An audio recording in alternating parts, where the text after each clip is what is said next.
ನಮಸ್ತೆ ವೀಕ್ಷಕರೇ, ಸಿಂಪಲ್ ಸವಿರುಚಿ ಕುಕಿಂಗ್ ಚಾನಲ್ಗೆ ಸ್ವಾಗತ. ನಾನಿವತ್ತು ಎಲ್ಲರೂ ಇಷ್ಟಪಡುವಂತಹ ಮೆಣಸಿನ್ಕಾಯಿ ಬಜ್ಜಿಯನ್ನು ಯಾವ ರೀತಿ ಮಾಡೋದು, ತುಂಬ ಗರಿ ಗರಿಯಾಗಿ ಕ್ರಿಸ್ಪಿಯಾಗಿರಬೇಕು, ಯಾವ ರೀತಿ ಮಾಡೋದು ಅಂತ ತೋರಿಸ್ತಾ ಇದ್ದೀನಿ. ನೀವೆಂದೂ ಈ ರೀತಿ ಇಂಗ್ರೀಡಿಯೆಂಟ್ಸ್ ಉಪಯೋಗಿಸಿರಲ್ಲ. ಬನ್ನಿ ಹಾಗಾದರೆ ಹೇಗೆ ಮಾಡೋದು ಅಂತ ನೋಡಿ.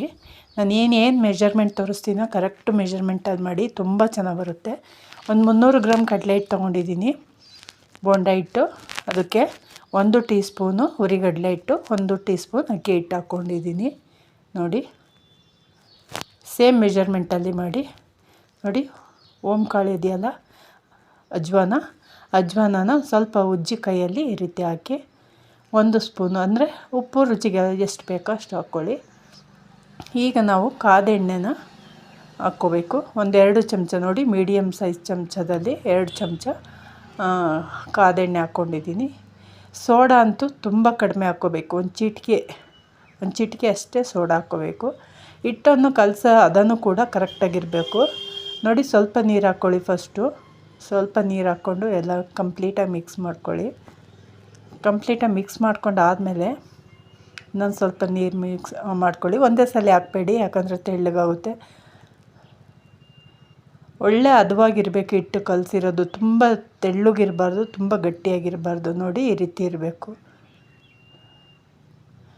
ಈ ರೀತಿ ಇದ್ದರೆ ನಿಮಗೆ ಬೋಂಡ ಹಾಕೋಕ್ಕೂ ಈಸಿ ಆಗುತ್ತೆ. ಬೋಂಡನೂ ತುಂಬ ಚೆನ್ನಾಗಿ ಬರುತ್ತೆ ಬಜ್ಜಿ, ಹಂಗಾಗಿ ಈ ರೀತಿ ಇರಬೇಕು. ನೋಡಿ, ಇಲ್ಲಿ ಮೆಣಸಿನ್ಕಾಯಿನೇ ನಾನು ದಪ್ಪ ಇರೋದನ್ನು 2 ಭಾಗ ಮಾಡ್ಕೊಳ್ತೀನಿ, ಮೀಡಿಯಮ್ ಆಗಿರೋದನ್ನು ಹಾಗೆ ಇಟ್ಕೊಳ್ತೀನಿ, ಎಡ್ಜಸ್ ಕಟ್ ಮಾಡಿಕೊಂಡು.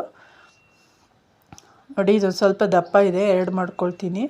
ಸೆಂಟ್ರಿಗೆ ಸೀಳಿ 2 ಮಾಡ್ಕೊಳ್ತೀನಿ. ನಿಮಗೆ ತುಂಬ ಮೆಣಸಿನ್ಕಾಯಿ ಕಡಿಮೆ ತಿಂತೀವಿ ಅನ್ನೋರು ಅದನ್ನು ತೆಳುವಾಗಿ ಮಾಡ್ಕೋಬೋದು, ಇಲ್ಲ ಮೆಣಸಿನ್ಕಾಯಿ ಇಷ್ಟಪಡೋರು ಹಾಗೆ ಇರಲಿ, ಮೀಡಿಯಮ್ ಸೈಜ್ ಇದೆ ಪರವಾಗಿಲ್ಲ, ಹಾಗೆ ಹಾಕ್ಬೋದು. ಈ ರೀತಿ ರೆಡಿ ಮಾಡಿ ಇಟ್ಕೋಬೇಕು.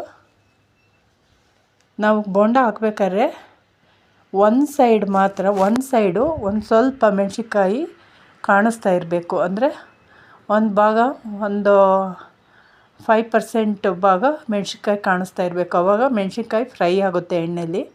ನೋಡಿ, ಈಗ ಎಣ್ಣೆ ಒಂದು ಸ್ವಲ್ಪ ಕಾಯಬೇಕು. ಮೆಣಸಿನ್ಕಾಯಿ ಆ ರೀತಿ ನಾವು ಹಿಟ್ಟಲ್ಲಿ ಅದ್ದಿ ಹಾಕ್ಬೇಕಾದ್ರೆ ಆ ರೀತಿ ನಾವೇನು ಬೌಲ್ ತೊಗೊಂಡಿರ್ತೀವೋ ಆ ಬೌಲ್ಗೆ ಹಿಂಗೆ ಸವರಿ ಹಾಕಿದರೆ ಒಂದು ಭಾಗ ಪೂರ್ತಿ ಕಾಣಿಸ್ತಾ ಇರುತ್ತೆ. ಸೊ ಹಂಗಾಗಿ ಆ ರೀತಿಯೇ ನಾವು ಹಾಕಬೇಕು. ನೋಡಿ, ನಾನು ತೋರಿಸ್ತೀನಿ. ನೋಡಿ, ಮೆಣಸಿನ್ಕಾಯಿ ಕಾಣಿಸ್ತಾ ಇದೆ. ನೋಡಿ, ನಾನು ಹಾಕ್ತಾ ಇರೋದು ಒಂದು 70-75% ಕವರ್ ಆಗಿರುತ್ತೆ ಹಿಟ್ಟು, ಒಂದು 20% ಹಾಗೆ ಕಾಣಿಸ್ತಾ ಇರುತ್ತೆ. ನೋಡಿ, ಹಂಗಿದ್ರೆ ಚೆನ್ನಾಗಿರುತ್ತೆ. ಮೆಣಸಿನ್ಕಾಯಿನೂ ಫ್ರೈ ಆಗುತ್ತೆ, ಹಿಟ್ಟು ಕೂಡ ಫ್ರೈ ಆಗುತ್ತೆ. ನಾವು ಸೀಳಿರ್ತೀವಲ್ಲ ಮೆಣಸಿನ್ಕಾಯಿ, ಸೀಳಿದಾಗ ಆ ಸೀಳಿದ ಭಾಗ ಇರುತ್ತಲ್ಲ, ಬೀಜ ಕಾಣ್ತಿರುತ್ತಲ್ಲ, ಆ ಭಾಗಕ್ಕೆ ಹಿಟ್ಟು ನಾವು, ಇಲ್ಲಾಂದರೆ ಅದರೊಳಗೆಲ್ಲ ಎಣ್ಣೆ ಹೋಗಿ ಕುತ್ಕೊಳ್ಳುತ್ತೆ. ಸೊ ಹಾಗಾಗಿ ಹಿಟ್ಟು ಕಲಸೋದು ಒಂದು ವಿಧಾನ, ಆಮೇಲೆ ಬೋಂಡ ಹಾಕೋದು ಕೂಡ ಒಂದು ಮೆಥಡ್ ಇರುತ್ತೆ. ಈ ಪ್ರೊಸೀಜರಲ್ಲಿ ನೀವು ಮಾಡಿ ನೋಡಿ, ತುಂಬ ಚೆನ್ನಾಗಿ ಬರುತ್ತೆ. ಎಷ್ಟು ಕ್ರಿಸ್ಪಿಯಾಗಿ ಬರುತ್ತೆ ಬಜ್ಜಿ ಅಂದರೆ ಯಾವ ಡಯಟು ಏನು ಕೇಳಲ್ಲ, ತಿಂತಾ ಇರೋದೆ ಅಷ್ಟು ಚೆನ್ನಾಗಿರುತ್ತೆ. ನೀವು ಹುರಿಗಡಲೆ ಹಿಟ್ಟು ಮತ್ತು ಅಕ್ಕಿ ಹಿಟ್ಟು ಸ್ವಲ್ಪ ಹಾಕಬೇಕು, ಸ್ವಲ್ಪ ಪ್ರಮಾಣದಲ್ಲಿ. ನೋಡಿ, ನಾನು ತೋರಿಸಿದ್ನಲ್ಲ, 1 ಟೀ ಸ್ಪೂನ್ ತೋರಿಸಿದ್ನಲ್ಲ, ಅಷ್ಟೇ ಹಾಕಬೇಕು. 300 ಗ್ರಾಮ್ ಹಿಟ್ಟಿಗೆ, ಕಡಲೆ ಹಿಟ್ಟಿಗೆ ಅಷ್ಟನ್ನೇ ಹಾಕೋಬೇಕು. ಸೋಡಾ ಒಂದು ಚಿಟಿಕೆ ಹಾಕ್ಕೋಬೇಕು. ಇದೇ ಮೆಜರ್ಮೆಂಟಲ್ಲಿ ಮಾಡಿ, ತುಂಬ ಚೆನ್ನಾಗಿ ಬರುತ್ತೆ. ಮತ್ತು ಕಾದೆಣ್ಣೆ ಕಂಪಲ್ಸರಿ ಸೇರಿಸ್ಕೋಬೇಕು. ನೀವು ಸೋಡಾ ಕಡಿಮೆ ಹಾಕಬೇಕು ಅಂದರೆ ಕಾದೆಣ್ಣೆ ಹಾಕ್ಕೊಳ್ಲೇಬೇಕು.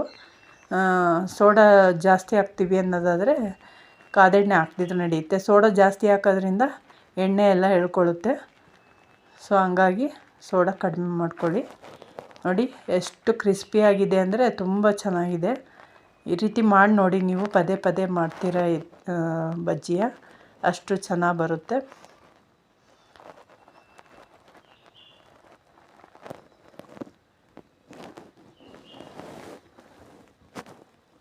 ನೋಡಿ, ಇನ್ನೊಂದು ಸಲ ಹಾಕಿ ತೋರಿಸ್ತೀನಿ. ನೋಡಿ, ಮೆಣಸಿನ್ಕಾಯಿನ ಒಂದು ಭಾಗ ಕಾಣ್ತಾ ಇರಬೇಕು, ಅಂದರೆ 3 ಭಾಗ ಕವರ್ ಆಗಿರಬೇಕು ಹಿಟ್ಟು, ಒಂದು ಭಾಗ ಮೆಣಸಿನ್ಕಾಯಿ ಕಾಣ್ತಾ ಇರಬೇಕು. ಆವಾಗ ಮೆಣಸಿನ್ಕಾಯಿ ಚೆನ್ನಾಗಿ ಫ್ರೈ ಆಗುತ್ತೆ. ಮೆಣಸಿನ್ಕಾಯಿನೂ ಫ್ರೈ ಆಗುತ್ತೆ ಮತ್ತು ಹಿಟ್ಟು ಕೂಡ ಚೆನ್ನಾಗಿ ಫ್ರೈ ಆಗುತ್ತೆ. ಇಲ್ಲಾಂದರೆ ಹಿಟ್ಟು ಒಳಗೆ ಹಂಗೆ ಇರುತ್ತೆ. ತುಂಬ ಕವರ್ ಆದರೆ ತುಂಬ ಗಟ್ಟಿ ಕಲಸಿದ್ರು ಹಿಟ್ಟು ಒಳಗೆ ಹಾಗಾಗಿ ಇರುತ್ತೆ, ಬೆಂದಿರಲ್ಲ ಎಷ್ಟೊತ್ತು ಬೇಯಿಸಿದ್ರು.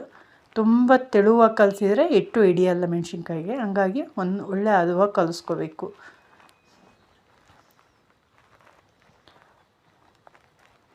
ಪ್ಲೀಸ್ ಒಂದ್ಸಲ ಟ್ರೈ ಮಾಡಿ ನೋಡಿ ವೀಕ್ಷಕರೇ, ತುಂಬ ಇಷ್ಟಪಡ್ತೀರ ಈ ರೀತಿ ಮಾಡಿದ್ರೆ.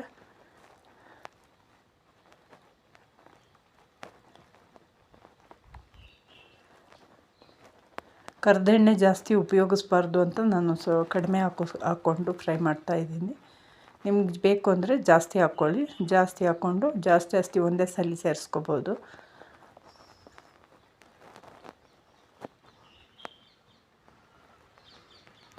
ಇದಕ್ಕೆ ಮಧ್ಯಕ್ಕೆ ನಾವು ಈಗ ರೆಡಿ ಆದಮೇಲೆ ಮೆಣಸಿನ್ಕಾಯಿ ಬಜ್ಜಿ ರೆಡಿ ಆದಮೇಲೆ ಮಧ್ಯಕ್ಕೆ ಹಿಂಗೆ ಸೀಳಿ ಅದಕ್ಕೆ ಸಣ್ಣದಾಗಿ ಹೆಚ್ಚಿದ ಈರುಳ್ಳಿಗೆ ಉಪ್ಪು ಮಿಕ್ಸ್ ಮಾಡಿ ತುಂಬಿ ಕೊಟ್ಟರೆ ತುಂಬ ಚೆನ್ನಾಗಿರುತ್ತೆ.